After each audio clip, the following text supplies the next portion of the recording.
Vaccine makers Novavax, Pfizer, Moderna, all seeing some healthy gains today. The stock's up between 4 and 12%. And then you know what? They're not the only ones seeing some strength in the space. Eli Lilly hitting a new all-time high during the session.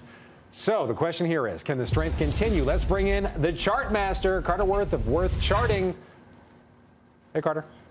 Frank, I mean, it's a case of the least bad. We know that all sectors are down except energy, of course, and those that are down the least, the obvious ones, utilities, staples, but healthcare down the least of the other 10 that are down. Let's look at some charts.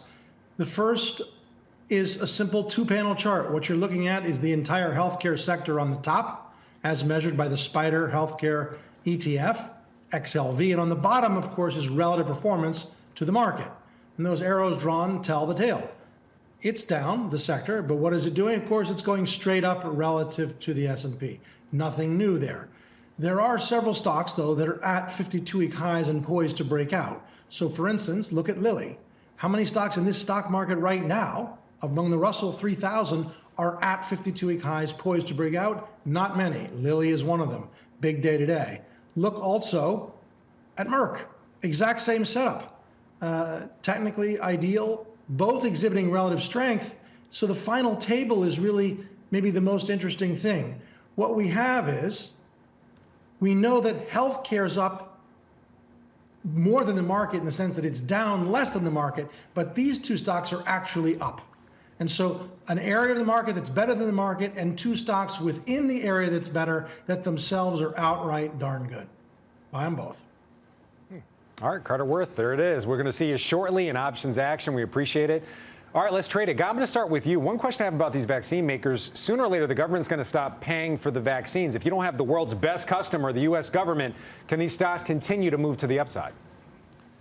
Yeah, well, you know, we've actually steered away from the vaccine makers as a show. We've been focused on big cap pharma that dips their toe, but that's really not their bread and butter. And to Carter's point, I mean, Eli Lilly, Merck, both all-time highs today and seemingly will continue that trajectory. If you go back and look over the last couple of years, every sell-off, or at least meaningful one of these names, has been gobbled up, and I think that will continue. And other names, like names we don't talk about that often, like a McKesson, just continues to grind higher. So I think, personally, post-election, when there will be no more bullseye on the back of some of these companies, I think that's when these stocks can really start to go higher.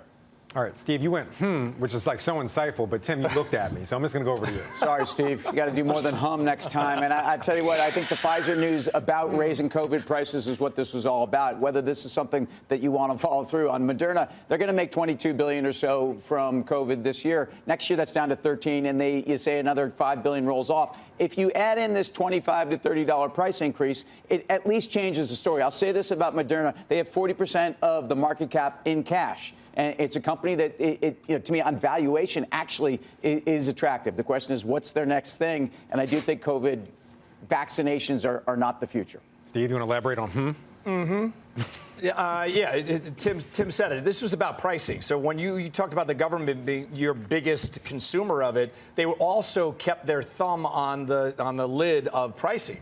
So if you have the ability to have prices expand for the entire group, then the entire group, in theory, should go higher. You get a yield in a lot of these names, not all of them, but you get a pretty good yield in a lot of these names. So in the handful of names that Carter just talked about, I'd be a buyer of those. So, Julie, we're going to give you last word. One thought, though. What about all the people that just don't want to take the shot? The government might keep the lid on the price, but a lot of people don't want to buy.